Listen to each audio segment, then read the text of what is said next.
Hi there, I'm Edward Chern. So welcome back to the Lanakila, and we'll continue to feature the teams, the HAL teams by Cyrus, all used in London Internationals. So yes, today we have some new findings from the PGLs because it finally released the top usage of some of the Pokemons. So by the way, our first opponents will be coming from Japan with 1695. His team will consist of Araquanid, Raichu, Marowak, Polygon 2, Ninetales, and also Mustout. Wow, Mustout.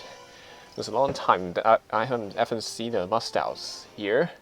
Basically, you can anticipate that his team is focused very concentrate in the trick rooms environment, and I would be surprised that he would lead if he leads with Raichu and the Polygons, but yeah, but I may try to just try to lead with the Ninetales and Sandslash, and with Snorlax at the back. While the fourth one would be quite complicated. I will bring my... because Gyarados is good, Marowak is good, but Marowak doesn't have too many hands to deal with Araquanid, Marowak, and Mustout trio. So I guess I will bring my Gyarados instead. So here we go. So the top 10 uses are interesting. Some of them are well known, like Tapu Koko, Tapu Lele, and Marowak. But I found one very interesting is that number 9 we saw the gorilla. What is the name of gorilla?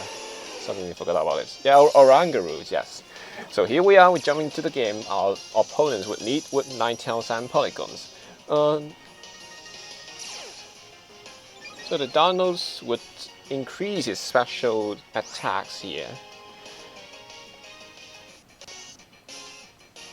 It would be good to use the Aurora first, and I want his Ninetales to stay in the field because basically it was able to hurt me a lot. So I try to Iron Hat into the Polygons so as to maximize the chances of flinching. So no protects and no switching out. Iron Hat connects, and we set up our Aurora Veld.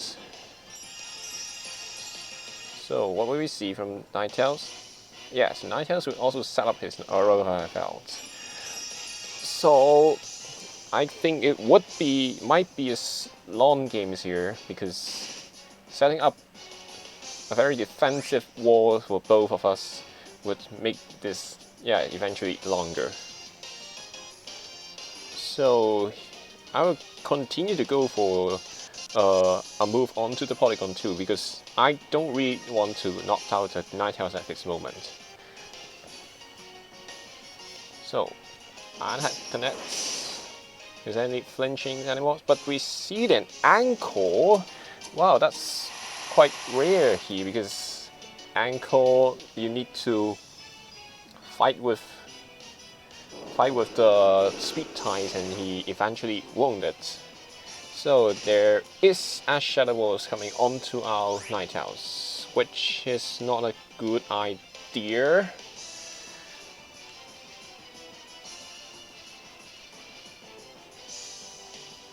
Now I guess I will switch into the Snorlax because it has the access of the abilities Thick Fact that can ward his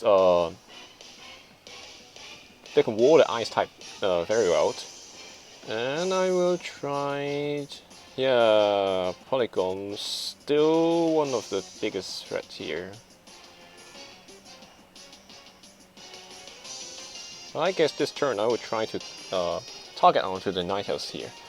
So switching up Ninetales and bringing my Snorlax. So basically it won't do much onto my Snorlax here, but oh, that is an effective attack and one hit knocks out his. And the trade room setup, great news for me here, as I put my Snorlax to the field. So there are around 2 turns of, 3 turns, 1 to 2 turns of a rover field. 3 turns, I guess. But the Mustel's coming in would be doing a lot to my Sandslash. And also my Snorlax, possibly. But switching into Intimidate might be a good choice for me here. I'll try to do as many damage onto the Mustel first. Also the Polygons. Yeah, I'll try the Polygon first. And I'll do a... Should I protect? Because I still have 4 turns to stall out. Yeah, I guess I'll protect first. Now, leaving the Mustel alone, yeah, it won't do much against me at this moment. And Snorlax goes first with a lower speed in the Trick Rooms. And we see the high horsepower running into the Sandslash. And a Thunder, which probably anticipating I will switch into my Gyarados. So, Polygon 2 is in my knocked out range, so it's more safe to switch into Gyarados this turn. So that's why I need to protect my Sandslash, because Sandslash is my quick attackers. After the Trick Room is mine, I can utilize this a lot. So switching into my Gyarados, firing Intimidate onto both of his Pokemon. Let's see if Frustration can knock out his Polygon 2. And it does. So it comes to questions what Mustel would use. And Mustel goes into the Gyarados, which is a nice move, a nice turn for me. So still have 2 turns of Trick Rooms here. Marowak switching is good. And basically I can leave the Mustel alone at this moment. Yeah, we'll do a high horsepower into the Marowak.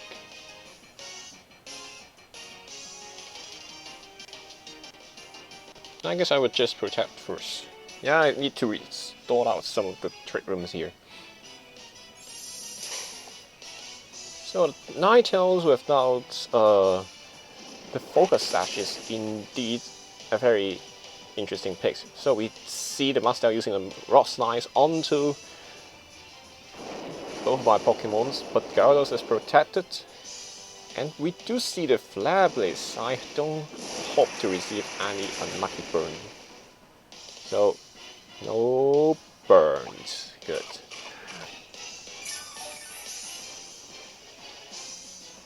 So that's the last turn of the Trick Rooms, and I guess I can just go to the use a high horsepower onto the Marowak and a Waterfall. Or should I use Dragon Dance? Yeah, Dragon Dance would be a bad choice because I don't want to boost his defense at this moment. But my opponents will fit. So, making great use of the opponent's Trick Rooms might be a good counter for opponent's Trick Room teams. Like in VGC 1.5, we've seen a lot of Amoonguss put into a team that's basically irrelevant to Trick Rooms, but it can do a lot of threat to Trick Rooms teams. Yeah, threatening not to bring in the Trick Rooms, and eventually you can swap with your faster Pokemons here. So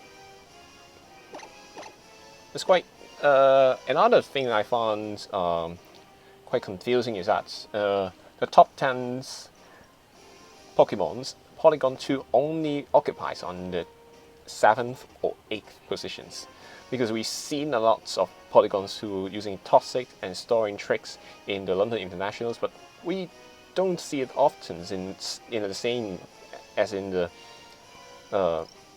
ladders.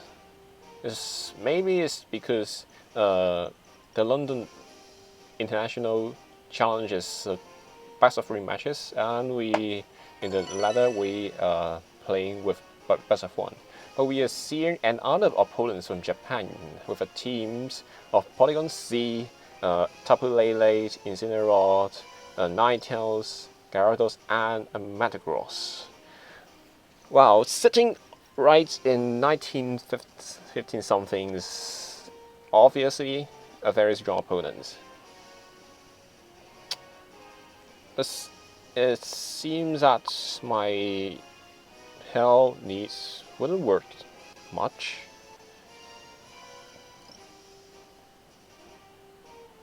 But he's kind of getting some problems to tackle my Tapu Kokos here. So I guess I can make use of this. But here definitely bring in his Incineroar without much questions. I guess this team would be using the Z conversions and turning itself into either ice typed or ghost typed. Alright, I will still go for the duos Hell lead and with Tapu Koko at the back. And I guess Snorlax would be a good choice.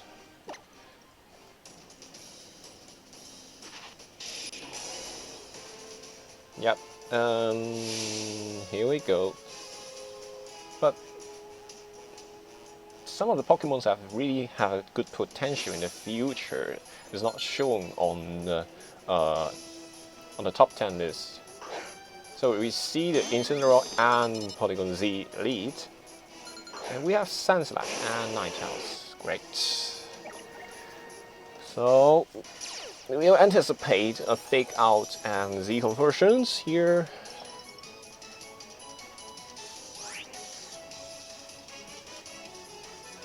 I can either play very passively,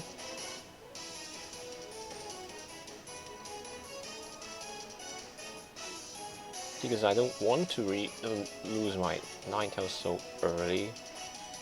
So I guess I will protect my Ninetales here. And everyone loves the Lucky Flinch, don't we? Alright, let's see. So Ninetales going to protect.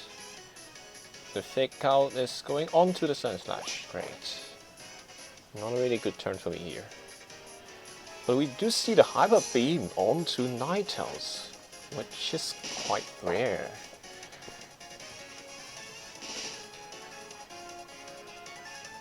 So I'm gonna use my secret weapons here, Blizzard, and then the Z Power Tectonic Range onto Incineroar. It should be able to knock it out. Yes, it does connect. So those potential Pokemon that I think that the first one, of course, is Katanas with the increasing usage of the Exalt Vets variant. It definitely would impact the current meta a lot. And the second one is Araquanid. Araquanid is with the ability Water Bubble is definitely could make some big changes to the meta itself. So another Hyper Beam is firing onto the Ninetales. I think that this Polygon Z is Choice Scout variant.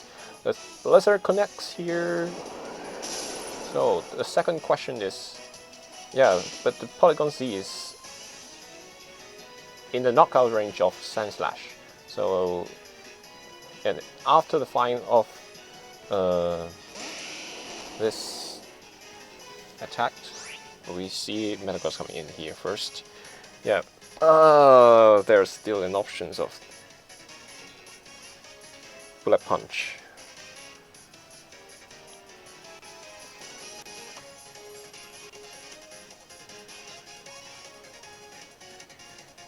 Yeah, Snorlax should take the Bullet Punch for a route. And but I can actually use a Protect an Earthquake here. Yeah, to deal as many damage before the other Pokemons come in. So Metagross, no Bullet Punch. What does that mean? So Earthquake, if it doesn't knock out the Polygon Z, it would definitely put it into the hell damage knocked out range. And we see the Meteor Mash onto my, wow, that's a nice play by my opponents. Onto my Sand Slash. So we would see the last Pokemon from our opponents. There's Tapu Lele. So Psychic Surge comes in, and I won't be afraid of his Bullet Punch anymore, if it does exist. So it's the second last turn of the health, and I can set up the Aurora Belt and use an Iron Hat onto Tapu Lele. Who cares? So Tapu Lele protects.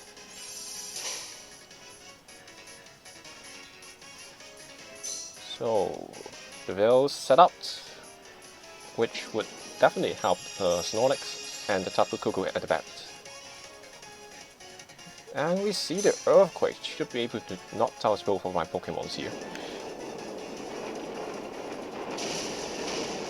No, Sand Slash survives here. Well, I didn't anticipate that.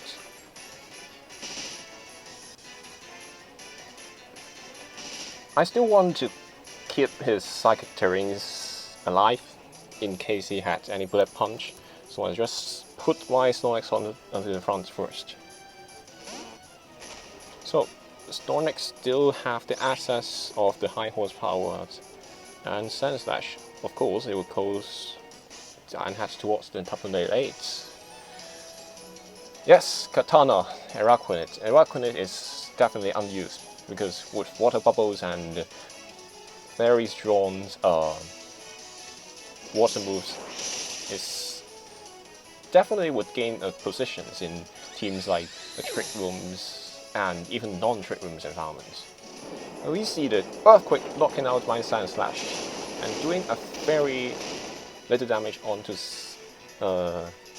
Snorlax. Yeah, basically I forget about the Aurora Veil that I set up last turn, so my Sand Slash eventually survives the attacks from the Metagross. So that shouldn't be a problem to me. 2 attacks on the Metagross should gain me this easy games.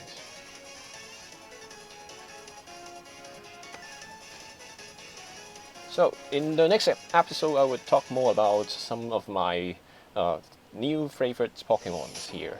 So if you enjoyed this video, please kindly give a like onto my video and subscribe my channels. Thanks, goodbye.